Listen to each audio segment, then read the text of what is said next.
at the core of the what is artificial intelligence? It's just what it is. It's artificial. Welcome to the Measure Success podcast, where we talk with top leaders about effective strategies that inspire success. Now, this is being recorded in the middle of tax season. By the time you listen to this, it's going to be past that point of time. But yeah, we are all in right now, working crazy 15-hour days right now.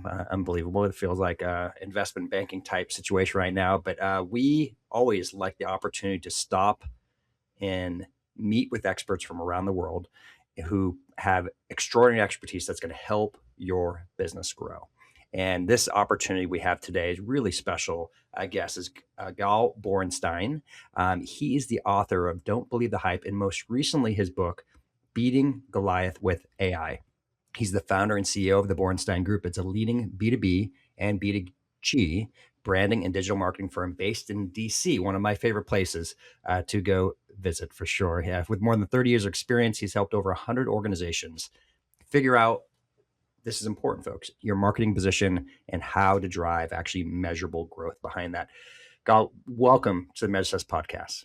Thank you for so much for having me. I look forward to it. Okay, things have changed. You know, you and I both know it's only been a few years, right, since the democratization of AI. And everything has truly changed. And it's just the beginning. We know this, right? It's just the beginning of this opportunity that's in front of us, which is a game changer, which leads into you specifically. Your book is perfect timing, Beating Goliath with AI. So, right, the concept's pretty simple here. We should remember the story of David and Goliath, right, from our old studies, and it's basically the unexpected one conquers the giant, right, and slays the giant, and ultimately becomes the leader and wins. So now I'll say this too, because you know this. We make time, we've tried, we've done so many different things as small business owners, and things still don't work. So I want to talk about two things with you today. One is, what do we have to start with to make sure AI even works in the marketing? That's number one. And then number two, how do we use AI to help accelerate and actually win in the marketplace, even though we're much smaller than our competition? So let's get started. So, responding to kind of the first part of the discussion, when you think of AI, it's like a bell curve of technology that happens every time there's a new technology that is supposed to automate your business, transform your business through digital transformation. And if you go back in time, the same reactions that we're getting to emails a decade ago or 2 decades ago, the same time voicemail came around. It's just basically another technology, but the difference is it's a disruptive technology that is changing almost like 10x every 6 months in terms of how much it can do. But at the core of the what is artificial intelligence? It's just what it is. It's artificial. What it does well is three things. It enables you to get stuff done that is mundane work a lot faster. The second is it lowers your overhead, especially as a small business. It allows you to really kind of not having to hire 2 or 3 people to read or speed read, if you will, a bunch of archives of papers, because you can digitize it and then they read it for you with a fair amount of accuracy. And three, it really kind of allows you to always test things that otherwise would take 3 or 6 months, whether it's market research, identify what your competition messaging is, any of that stuff, it's really good at. The problem lies in the issue of emotional IQ that robots that don't have. There's no way to basically make AI feel something. So whether you told them, I'm going to use a gun to shoot somebody, they will give you the prescription and the data that is necessarily to do the deed. And of course, I'm talking metaphorically speaking. But if you think about whether should I shoot the gun or use it, they really don't care because they're robots. So they will give you a pros and cons, but none of it will have emotional intelligence attached to it. And there is one thing that small business owners and growing companies and entrepreneurs have is creating an emotional IQ for their business, which otherwise is called the brand. A brand of a company starts with a promise and and able to deliver throughout the lifetime of the business. So when things don't go well for a company, whether it's breaking promises, having a sucky customer service, no follow-up, shipping that never arrives and never tracks, any of this stuff is really kind of what your brand is. With AI, you can achieve a lot of growth in the areas that basically save you the productivity uh, paperwork that you have around, whether it's accounting, whether it's marketing. And I think most people are focused on the marketing simply because you need writers, right, to write your marketing, and advertising agencies are expensive. So what's your kind of default is you go to ChatGPT and you say, write me a kind of a direct email that I can send to 100 people. And ideally, that works in a perfect world, but it doesn't, because what we're experiencing is what we call the FOMO effect, where small business owners are scared to death. And I meet many of them online and in person, and they all basically are thinking about, are we going to be displaced or replaced or become irrelevant to the marketplace? Because the marketplace has big box companies or bigger companies than who we are.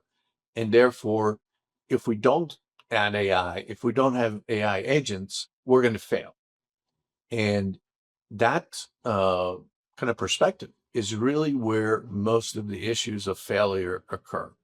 So I'm rushing into it, kind of into AI without having a purpose, without identifying what is your purpose of your business and how much of AI is enough and how much of AI is really kind of uh, like a copier machine. Mm. And wrapping it up is, if your brand is not authentic and it doesn't believe in authenticity of what you're doing, as in you falsely claim things that you don't deliver, with AI, you can do it in force multiply of 100x. And what do you get in return? You get nothing, because you sound like everybody else, because everybody else used AI or the same AI agents, whether it's in the CRM, whether it's in content marketing, or for that amount of contract reviews that companies have to make. So that's really kind of the failing point, is a failure to understand that AI is not going to help you grow. AI is a tool to help you expedite and accelerate what is the soul and the emotional appeal that your company has, in the kind of that linkage with your customers and prospects, for that matter, that ultimately builds trust, or creates the opposite, which is people are running away from your company because they think that you're alike. Mm. That's differentiation. If you have no differentiation and you sound alike and look alike, I always tell the young people that ask me, what about my job? I like to kind of make sure that I don't get fired when there's a downsizing situation. And I tell them, you need to stick out of the Excel sheet where they have 50 employees, and make sure that you have a brand, because if you don't have a brand and you're not differentiated, you're just a cell in an Excel sheet, if you will. So it all kind of rounds and circles back to the fact that what we're experiencing right now is because of the fear of missing out. Mm. Small business owners, especially, are spending and overspending money on asking the wrong question and getting the wrong answers that are not really going to save them, or be successful with them. Okay, so what is the right question? I mean, I love what you said there because that is AI is only as smart as the queries that you provide it to, right? And I think it was really, I just want to step back on something you said because you had a lot of great comments you made throughout that, but in particular, there's this genuine fear and concern of if I don't have an AI agent, I won't be found in the future of search, if you may, right? Queries, etc., within AI tools. And since people will be buying through other AI agents, and so there is this mad rush, right, to create this selling agent, buying agent, etc. But you said something really interesting is like there's this outcome goal, right? But there is this genuine lack of misunderstanding, right? And can your business really, this is another little side note, especially a lot of small businesses, and it depends on, of course, what you're selling, right? You know, Mhm. if you're selling goods that is for the mass market versus are you providing consulting services for a small number of people, of that sometimes be careful what you wish for, right? You know, Absolutely. can you really handle 100 leads? Yeah, I don't know about you, Gal, but I'll get people. Oh, I'm going to give you 100 leads tomorrow. I was like, I can't handle 100 leads. You know, we I, literally can't serve 100 people today. You know, and honestly, we don't want to. That's not our business of what we do. So, and I'm talking daily. You know, I'm just saying over a month. That's different. But yeah, I mean, but like daily, no good, not helpful. So, how do you guide people towards the right question? well, there are two parts to the answer, and I'm going to start with picking off the idea of outcomes. And when you have outcomes that don't match your business, so for example, like you said about lead generation, if you're using AI to generate leads and suddenly you have 50 leads or 100 leads and you're a small business that have only two people in the business development department, or maybe none, as an owner, and you're basically selling yourself as a brand as much as the company's brand, what good does it do if you have 100 leads that are not necessarily qualified? They just answer the questions that invite you to the dance, if you will, Mhm. to have a conversation, which people call engagement in marketing. But does it fit your company? And the answer is it doesn't necessarily fit the company. And then let me kind of bring it to the second question is uh, the search for your persona as a company starts by really kind of understanding what is the why and the purpose that you are in the marketplace today, even though 30 other companies have gone out of business, which is like the 9 out of 10 companies that go out of business. Why did they go out of business? It's rarely because of financing. It sounds like it's financing, but it's not. It's about spending the money in the wrong places or Yes. not really understanding your audience, that outcomes in I don't have any more money and the banks don't trust you. And here you go, you're out of business, right? But defining the differentiators about your company and then creating the ICP and the profile allows you to now look at also your service values and define them and make sure that everyone in the company that are involved in what we call the execution from end to end to buy in and really kind of indoctrinate the whole company under that unique value proposition and the differentiation. And I always give a tip to uh, our clients, which is if you can't tell me the answer to the question, which is uh, what do you do unlike your competitors Hmm. in line of business ABC? It could be technology, it could be cybersecurity, it could be somebody who bakes cakes. It could be somebody who has a coffee shop that has a better experience than, let's say, Starbucks. If you can't answer that question, okay, your first actionable item is to do a real market research, which AI can help with. Who are my competitors in my Google, my business radius?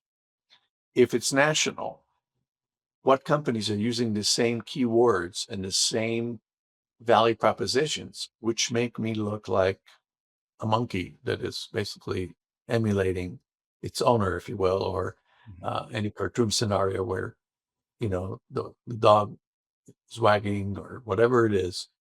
The bottom line is, if you're not unique, you don't have a value proposition, and that value proposition then become the ICP, the profile of the customer. And now you ask the qualitative and quantitative questions like, how many clients would it take to close in order for my business to grow? And if the answer is typically 5 or 10, but with AI, you got 50 to 100, do you really want to be in a position where you're non-responsive? Do you really want to be in a position where you got non-qualified leads that are sitting in the same bucket, which means you're going to spend a lot more time sending multiple emails only to find out that it's the wrong person or the wrong uh, person in the company that purchases things. Like, for example, in B2B and B2G, which is really uh, business to business, which are typically more complex sales that take 6 months to a year to close because it costs millions of dollars. And B2G is really just a derivative. It's the companies that sell stuff to the government, which could be mostly technology or a pencil. When the government buys, it buys a billion pencils, just Right. for metaphor in it, right? So it's a really great market there. But if you basically engage with an AI agent that has all the right questions to get you the data does not tell you the story. You need to have the story and then see how it matches up by experimenting with it. What you shouldn't do ever is buy a module, buy the services of consultants, which I'm in that bar, and really just go through it because you're afraid that the other company is going to basically advance by 500% speed based on your company because they use the tool. Okay. It's a tool. It's not a replacement for you as an owner, as a business owner, as a CEO of a company.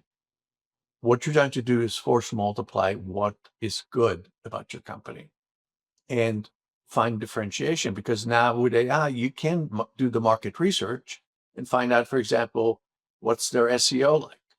And now as we move into a new era where the big guys, like Google and OpenAI and Perplexity, Claude, all these different applications, people are abandoning the regular search on Google, which is 98% of the search volume and transactions in the market.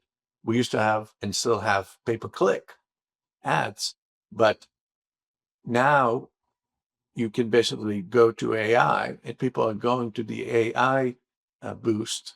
And if your name is not there, you don't exist. That's right. So again, AI can be fed, I want to be number one, but it can come up with a solution to make you more visible, but visible in what? And a very common, and to me, almost humorous and sarcastic thing that always happens is I get a call from a CEO of a company that said, we got a problem. Nobody can find us on Google. I said, what are you looking for people to find you under? And they say, our name of the company. That's not how it works. No. That doesn't work because what you want is people to find you exactly where uh, the selling words, if you were, are really kind of the focus. I just want to touch on two things, or one in particular. You've said multiple times here is it's a test, it's a hypothesis. We talk about this in strategic planning. Strategic planning is a hypothesis, it's not a fact, right? You don't know for certain whether or not the strategy you picked is going to work until you test it in real life, right? So, a question I have for you in when you're iterating these marketing brands, names, ideologies, ICPs, trying to connect with what's going to get. My curiosity question: how long do you have to test that to get the truth? If you, and I know it's a hard question to maybe answer, but in general, you, let's say, do an A/B test, and you go out to the market. How do you know you've got enough data to say this one's definitely working better than the other one? I think you kind of answered part of the question that you're asking, which is number one, there's no more A/B testing. Mm, With AI, you can have A to Z testing. fair You enough. can have Yeah. 100 different emails, outreach to your customers, for example, that test different scripts.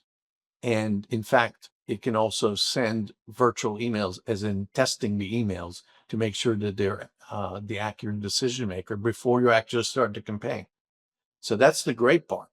Mm, But the other part is to make sure that, to answer the question of speed, is you got to start by having a go-to-market plan if you're changing what you're doing, or if you're basically modernizing your business, or if you're afraid that you become irrelevant in 6 months or a year because people won't be able to find you or understand what you do, or you added a new line of business.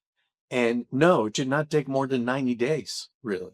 In 90 days, if you interviewed the voice of the customer, which is something that the Borenstein Group we always do when we create a brand strategy, is sure, I care about what uh, the company itself from the inside thinks about itself.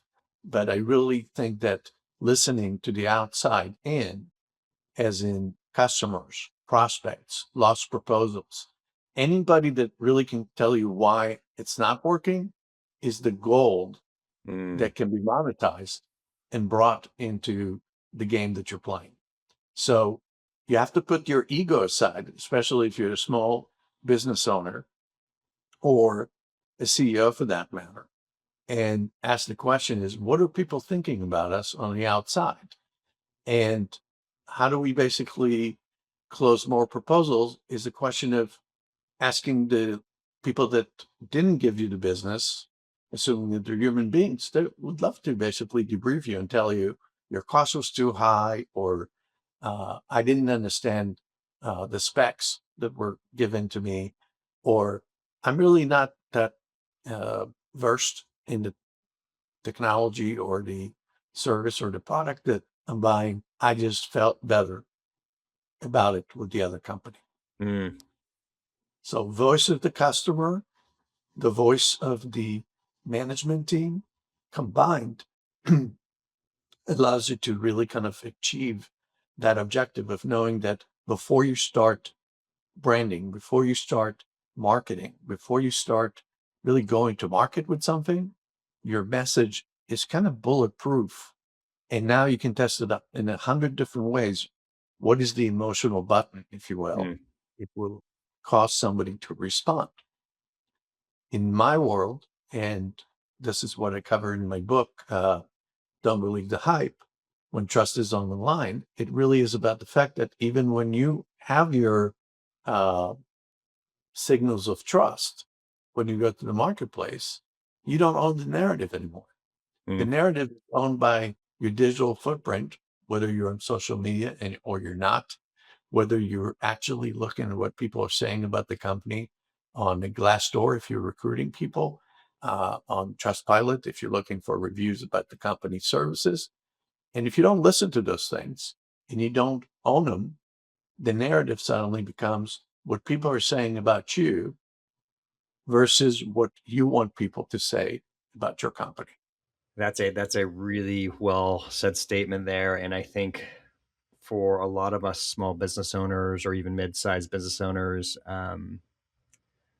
we probably have this appearance that it doesn't matter, but it's the opposite. One of my best mentors, Jerry Ramey, he said, perception is reality, right? And I always didn't like it. I kind of fought it when I first heard it originally, but it's there's some basis of truth behind it, right? If there's perception it to be true, then therefore it's true, right? It is, and you know this well, but like a classic Google search you can do, and because the old Google search, right? If you may, I even feel funny saying that. But if you look, and even if you knew something that wasn't fully true, but because it had been replicated so many times, you get 1.2 billion results in a nanosecond, and it could still be wrong. Absolutely. Not only that is the approach of SEO. SEO is pretty much dead if you think about it in the traditional way of thinking, give me the 5 keywords. It's about having visibility in the search engines that are now integrating AI into it. Why? Because they can look at all of your digital footprint information.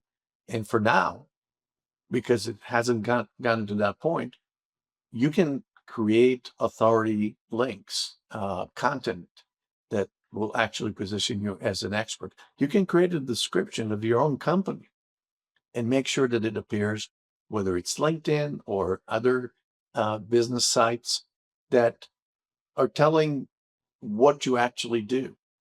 Q&A, things that allow the AI search engines to actually learn and absorb what is the right thing Mm. uh, to basically be ranked. So a very common thing that I always ask uh, prospects and customers to do, especially if you're in that vice, if you will, of do I do anything or do I do something, or keep doing the same thing again all over again, right? The definition of insanity. Uh, at the minimum, what you're going to do is start by Googling your competition and then see where they appear.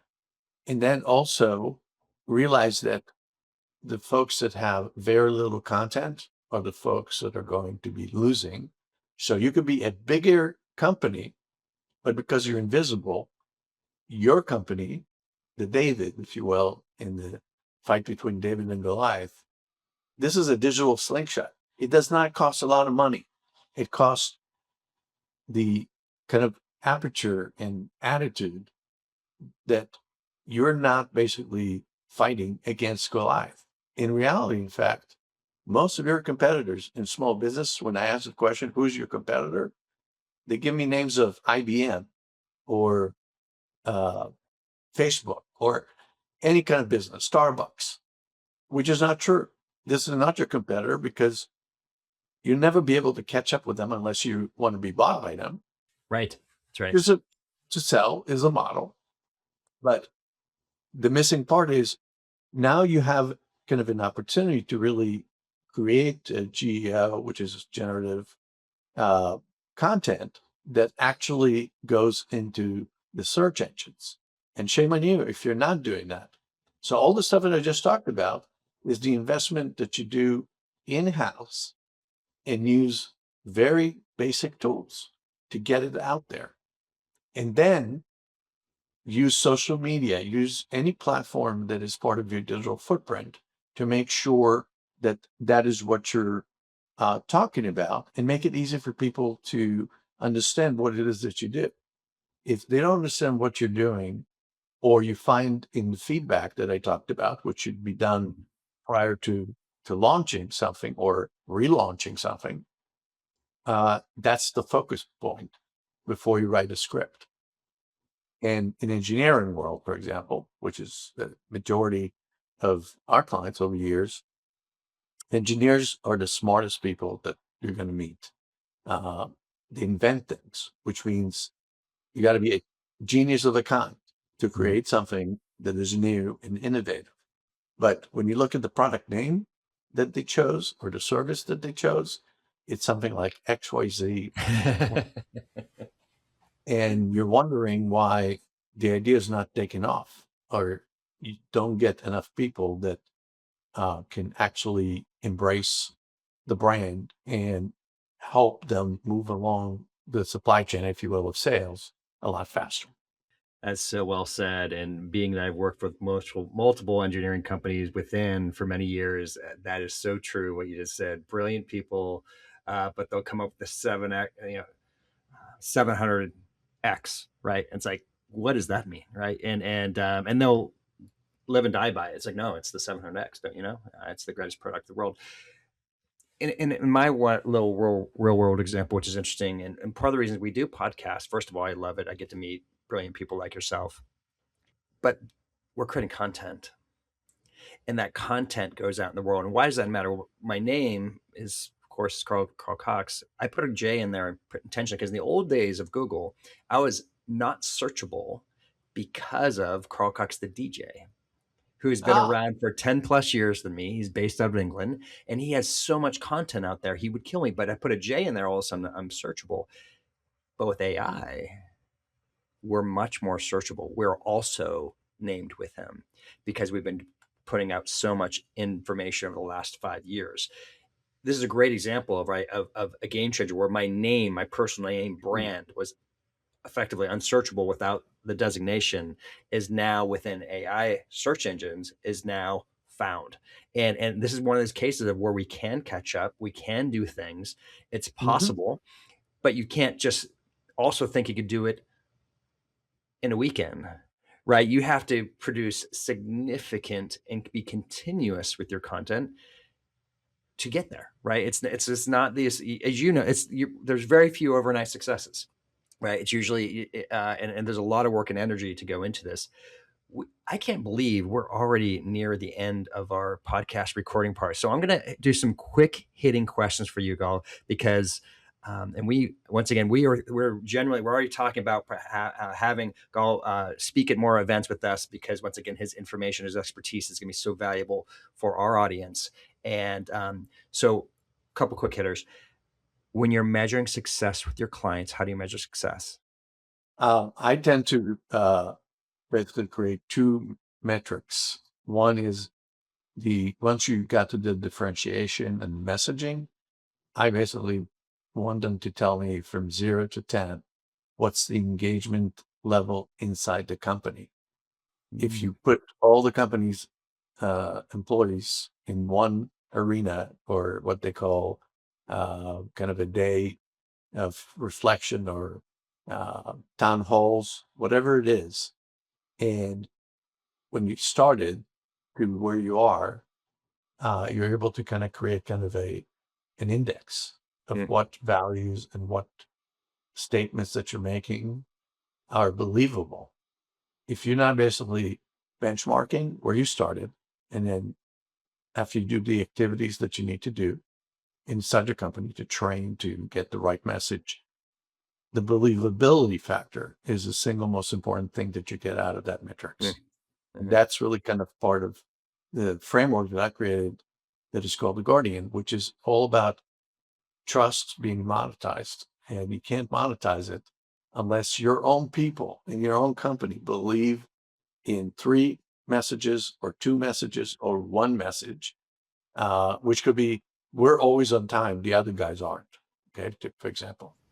And then you take and do it, you take that information and you apply it to the outside competitive environment. And you can look at competitors' reviews. You can look at what they're doing and see if that's working for you. So pretend that you're a prospect mm, and go through the entire shopping experience, not with a malicious and facetious type of feeling, but actually as in, let me be a mystery shopper.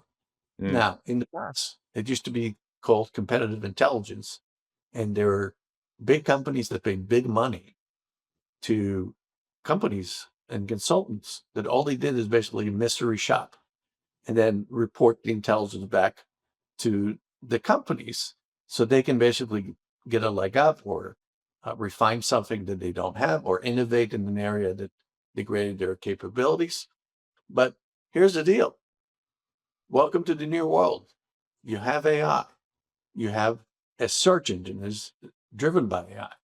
You can ask and go through the buying process, if you will, as kind of as a substitute to an actual buyer, but ask all the questions and do the exact things that you think would be successful. And if you see the disparity becomes the opportunity. mm. So it's not about what works, it's about what doesn't work in relations to what you're doing. That's why I talk about it as building digital trust. Trust is not given, but even if you've been in business for 20 years, new things are going to come out every day, new technologies, new services, uh, AI agents that can become part of your business, right? But the core is trust has to be indexed and benchmarked from the inside out and then from the outside in. Once you have that, you will find out that, for example, if it was fast delivery or faster delivery is the number one issue that you think it is inside the company, and then you go out and interview customers or do that mystery shopping, if you will, and you find out that in the marketplace it's maybe an 8. What does that tell you if there is an 8 and a 3 or a 6 versus a 10? There's modality, which means the distance between the 2 points, the high points and the low points. But there's also actual intelligence that used to cost millions of dollars for companies. Now, as a small business, this is the best time to be in business if you are paying attention and using AI in a way that actually connects to your brand, and then force multiply it to what you're capable of doing. It's not an automatic assumption that you should accept that when you implemented AI into Salesforce, for example, that you should have 100 leads and 1,000 leads a month. If you can't service that, don't do it. Maybe start by saying, I want to increase it by 5% and 10%, and then experiment with different scripts, with different ICPs. That's how you get there. Oh, this has been absolutely amazing, credible content, information. Thank you so much. How could people connect and learn more about what you're doing? Well, the easiest way is to visit our website at borensteingroup.com, BORENSTEIN group.com. But the best way to communicate with me, and I always kind of invite your audience to kind of connect with me on LinkedIn, where you can find me. And my commitment to anybody that is watching the podcast and has some questions and opportunities to really kind of discuss something, or you just want a second opinion from somebody who's not in your business, reach out via LinkedIn, message me. And the commitment that I'm making is always to respond within 4 hours, simply because it's the right thing to do. And it's the way to kind of give back to the community of people. So you don't have to buy my book, which is the third part. But if you want to buy Don't Believe the Hype and Beating Goliath with AI, it's on Amazon.com. Thank you so much, Gal. It's been an absolute pleasure to have you on the Measure Success podcast today. It was fun. And everyone else is listening, once again, why we are so fortunate to get extraordinary people like him. We are accepting, I think, less than 10% of people who apply to be on the podcast now. This is the type of talent we are getting consistently to help bring to you. And so thank you for helping out make us one of the top 10 strategic planning podcasts that are out there.